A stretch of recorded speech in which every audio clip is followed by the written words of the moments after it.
बात लाहौर की हुई। अहमद फराज नाम के एक बहुत उम्दा शायर गुजरे हैं।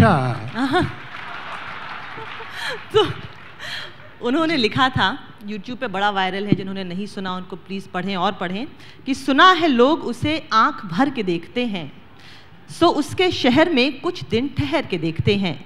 सुना है दिन के वक्त उसे तितलियां सताती हैं, सुना है रात को जुगनू ठहर के देखते हैं। और आपने भी लिखा कि एक लड़की को देखा तो ऐसा लगा, और ये और वो, और मतलब कायनात की सबसे खूबसूरत चीज़ों से आपने उसकी तुलना की। देखिए फ़र्क है, वो बहुत बड़े शायर थे, उन्होंने तो सुन के कहा है, मैं तो देख के बोला। क्या बात है। अब इसमें मेरा सवाल ये था कि जब इश्क की बात होती है और जब लिखने वाला कुछ लिखता है तो वो खूबसूरती की तरफ टिल्टेड रहता है, उसका एक बायस रहता है कि वो उसी चीज़ की तारीफ़ की जाए जो बड़ी खूबसूरत हो।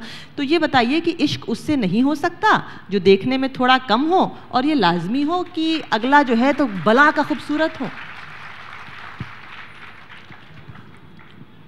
हालांकि ये वक्त तो नहीं था पर्सनल मसाइल पे डिस्कस करने का, लेकिन बहरहाल अब आपने पूछा है। जावेद साहब कमाल हैं आप। तो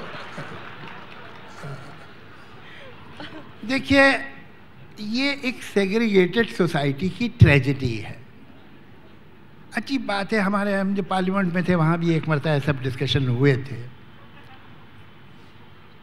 हिंदुस्तान में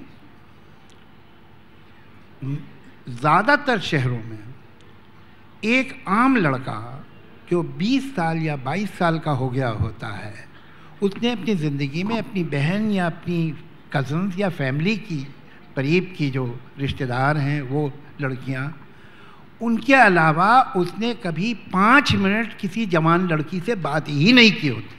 सही बात है। उसने सिर्फ देखा होता है, सड़क के दूसरी तरफ जाते हुए या बस स्टॉप पे खड़े हुए। ये तो एक एक्सट्रीम केस मैं बता रहा हूँ जो बड़ा आम है।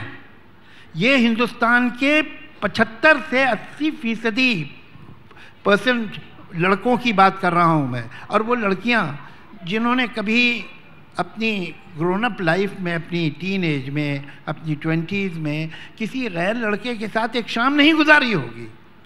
ये सब दूर से एक दूसरे को देखते हैं। तो जब दूर ही से देखोगे एक ऐसा समाज होगा तो सिवाय शक्ल सूरत के क्या मालूम होगा तुम। क्या बात। और हैरत क्या है, इस पे हैरत की क्या बात है कि अगर उसको सिर्फ एक कोई ऑब्जेक्ट समझ रहे हो, औरत को उसे सिर्फ जिस्म समझ रहे हैं और उस जिस्म से अट्रैक्ट होते हैं, तो शिकायत कैसे कर रहे हो? तुम्ही ने तो यह हालात क्रिएट किए हैं कि उन्हें जिस्म के अलावा कुछ पता ही नहीं है।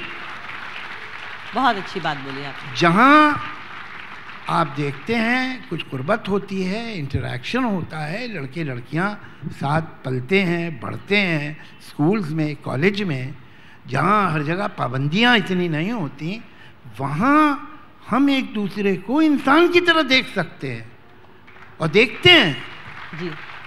ये उल्टी बात है। जो मर्द है और मर्द की जो वजह है वही उसका इलाज बताया जाता है कि इनको और अलग कर दो। अरे और अलग होंगे और प्रॉब्लम क्रिएट होगा, ये अननेचुरल सिचुएशन है।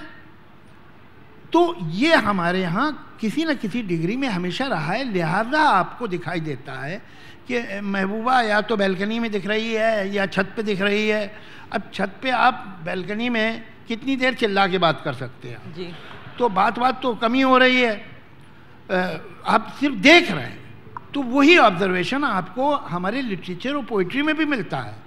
लेकिन जैसे जैसे आपका समाज बदल रहा है और जहाँ जहाँ बदला है वहाँ शायरी भी बदली है।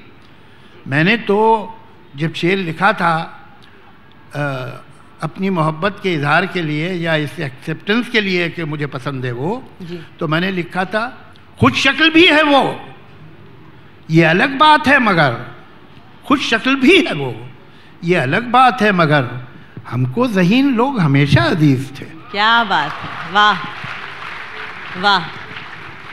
इसी ये मजाज की पोइट्री में ऐसी लाइनें हैं कि मुझे हैरान कर देती हैं नुक्तादानियाँ उसकी। तो काम ने बहुत कभी कभी आपको शायरी में मिलेगा कि आप अपनी महबूबा के IQ की बात भी कर रहे हैं, वरना सारा मामला EQ से ही चलता रहता है।